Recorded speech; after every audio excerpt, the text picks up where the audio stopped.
Hey everyone, and welcome to another deep dive. Today we're going to be talking about something, kind of in our backyards, literally. Right. We're going to be talking about coyotes, or more specifically, Eastern coyotes. I mean, these guys are all over the place. And we've had a lot of interest from you guys to learn a little bit more about them. So Yeah. we thought, okay, let's dive in. Yeah, they're fascinating animals. Yeah, there's a lot of interesting stuff to talk about with them. Like, did you know that Eastern coyotes aren't even like a pure coyote? They're actually like a hybrid? Yeah, that's right. So, they actually have a really interesting origin story. Yeah. As wolf populations declined in the east, coyotes kind of moved in and filled that void. But along the way, there was some intermingling with wolves and even a little bit of domestic dog mixed in there. So it was like nature's like mixing bowl, they throw it all in there and see what comes out. Yeah, exactly. And the DNA breakdown is actually kind of Yeah, fascinating. what is it? It's about 62 to 84% coyote, 8 to 25% wolf, Wow. and then, get this, 8 to 11% dog.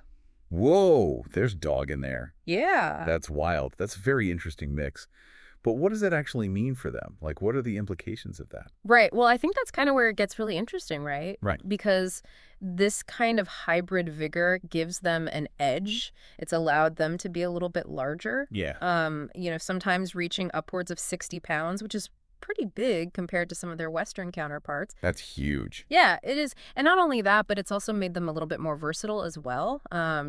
Being able to take advantage of different kinds of resources, different types of prey. So when we say 60 pounds, I mean, obviously a Western coyote, I'm guessing, is like, what, half that size? Yeah, you're probably looking at, maybe half that size on average. So, I mean, it's a pretty big size difference when you think about it. And that Yeah. really has implications for what they can hunt, what they can take down.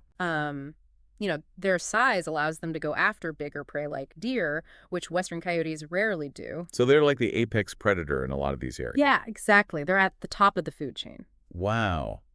That's pretty wild to think about, especially, because we think about wolves, and we're like, oh, wolves are the apex, but in areas where they're not. Right. They've kind of filled that niche. Exactly. So we've got size, and then you mentioned, like, I think in my notes, you mentioned a pack mentality. Yes. Their wolf ancestry really comes into play there. Western coyotes tend to be more solitary. They might pair up for breeding season, but generally do their own thing. But Eastern coyotes will hunt in packs, especially when they're targeting larger prey like those deer. I mean, I guess that makes sense. If you're going to take down something that big, you need a little bit of help. Right. Strength in numbers. Yeah, exactly. So we've got, their DNA, which is super Yeah. fascinating. We've got their size, which is pretty crazy. They can get up to 60 pounds, and they can hunt deer. What else do we have in terms of, like, their physical, I guess, makeup or appearance? Well, all that mixing, all those genes from different canids, has resulted in some other physical differences too. They have a little bit longer legs than a Western coyote. Oh, okay. Their skulls are a bit broader, and their fur is thicker, especially in the northern parts of their range where they need that extra insulation for the winter. So you're saying that thicker fur is more up north, like maybe in Canada or like the Yeah. northern parts of the U.S.? Yeah, exactly. And it serves a dual purpose, right? Keeps them warm, but it also helps them blend in, especially in those snowy landscapes. Think about it. A coyote in a snowdrift. It's hard to see. Yeah, very effective camouflage. And then in terms of their coats, they can be grayish brown, reddish blonde, often with that classic black tipped tail and white throat patch that you see in a lot of canids. So it's like a fashion show out there. I mean, you got all these different types of coyotes looking all different and stylish. Yeah, there's a lot of variation, that's for sure. So, okay, we know that they look like, or I guess the general idea of what they look like, right? Hmm. But what about their diet? I mean, they're obviously eating deer, but what else is on the menu for these guys? Well, they're really opportunistic eaters. They're not Mhm. picky. Yeah. They'll go for rabbits, rodents, birds, reptiles, insects even. And if they come across some tasty fruits or berries, they'll happily munch on those too. That's awesome. Yeah. So, I mean, they're really taking advantage of whatever's around, huh? Right. They're incredibly adaptable in that way. So it sounds like their arrival in these new ecosystems, I mean, how has it impacted those ecosystems? I mean, are they like a good thing or a bad thing? Well, it's complicated. I mean, like we said, they're apex predators, so they play a really crucial role in maintaining the balance of the ecosystem. Right. They help to regulate populations of their prey animals, like, those rodents and deer, Yeah. which in turn prevents things like overgrazing, which can be harmful to the vegetation. Okay, so they're like nature's pest control. Yeah, you could say that. And landscapers, I guess. Yeah. That's pretty cool. Yeah. I mean, I guess they're doing us a favor in a way. In some ways, yes, but, it's not all sunshine and roses. Yeah. Their presence does create competition with other predators that are already there, like foxes. Right.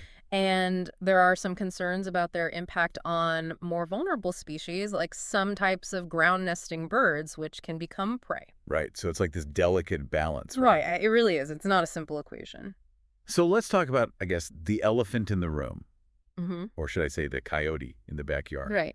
I mean, we're talking about these animals, and they're really adaptable, right? Mhm.